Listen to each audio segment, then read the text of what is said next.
Magandang araw po. Bilang isang mag-aaral, nandito po ako upang magsagawa ng isang panayam bilang bahagi ng proyekto sa PhilDis o Pilipino sa iba't ibang disiplina. Layunin po nito na magkaroon ng konting impormasyon at pananaw tungkol sa paggamit ng wikang Filipino. Ang aking pong napiling kapanayamin ay si Ginang Merna Villanueva Asinas na dating Barangay Secretary ng San Agustin, Silangan. Siya po ay kumuha ng kursong Agricultural Technology. Narito po ang aking panayam sa kanya. Ang una pong katanungan, gaano kadalas niyo ginagamit ang Pilipino sa inyong trabaho o disiplina? Depende yun sa kausap.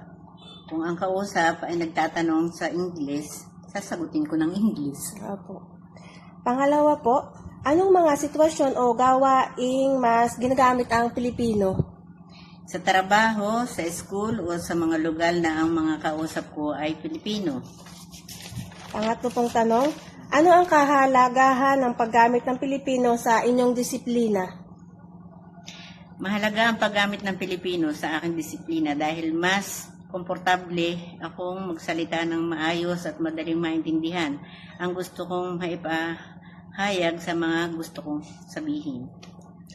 Ang pang-apat po, ano ang mga hamon sa paggamit ng Pilipino sa trabaho o akademya?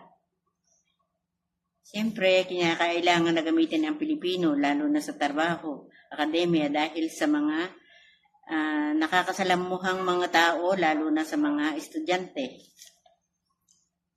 Panglima po, meron bang mga terminolohiyang Pilipino na ginagamit ninyo sa araw-araw? Maraming mga terminolohiyang Pilipino na ginagamit ko sa araw-araw tulad ng oo nga ni, ay piho.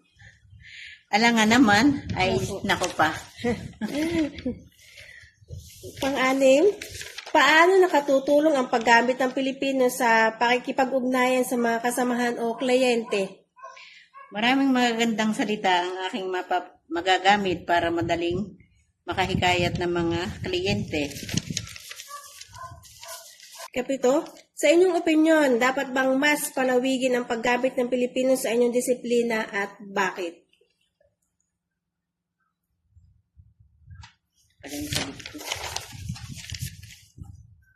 Dapat lamang mapalawig ang paggamit ng Pilipino sa disiplina dahil mas madaling maintindihan ang Pilipino, lalo na ang mga ibang nag-aaral na medyo mahina ang kaalaman. Pangwalo po, ano ang paraan upang mas mapadali o mapabuti ang paggamit ng Pilipino sa inyong larangan? Palagiin ang pagbabasa ng mga aklat na Pilipino upang madagdagan ang mga kaalaman, lalo na doon sa mga medyo malalalim na mga kahulugan. Pangsiyam po, nakararanas ba kayo ng kalituhan o hindi pagkakaintindihan kapag gumagamit ng Pilipino sa teknikal o akademikong konteksto? Paano nyo ito hinaharap?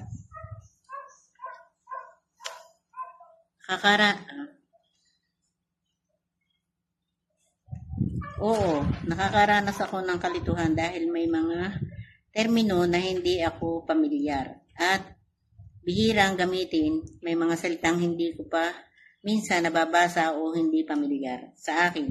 Ang aking ginagawa, ako ay nagsasagawa ng pananaliksik, hinahanap ko kung ano ang kahulugan nito.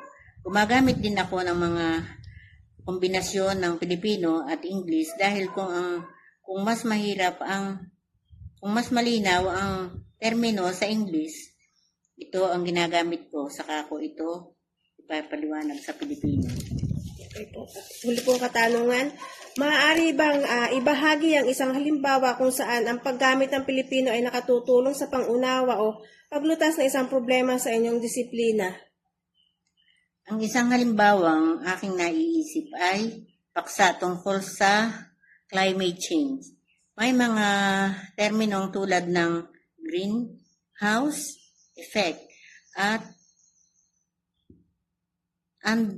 carbon Emission. emission na puro English ang paliwanag. Kung ipapaliwanag ito sa Filipino, mas magiging malinaw sa akin ang kahulugan na ang greenhouse effect pala ay ang ibig sabihin ay pagkulong ng init sa mundo. Sa pamamagitan nito, mas naunawaan ko kung paano nakakaapekto ang polusyon sa tag-init ng mundo. Dito ay nagamit ko ang aking pangunawa upang makabuo ng solusyon tulad ng simpleng proyekto tungkol sa pagbabawas ng basura at ang pagtatanim ng halaman sa ating komunidad. So, yun lamang po at marami pong salamat sa inyong pagbabahagi sa ating paggamit ng Pilipino.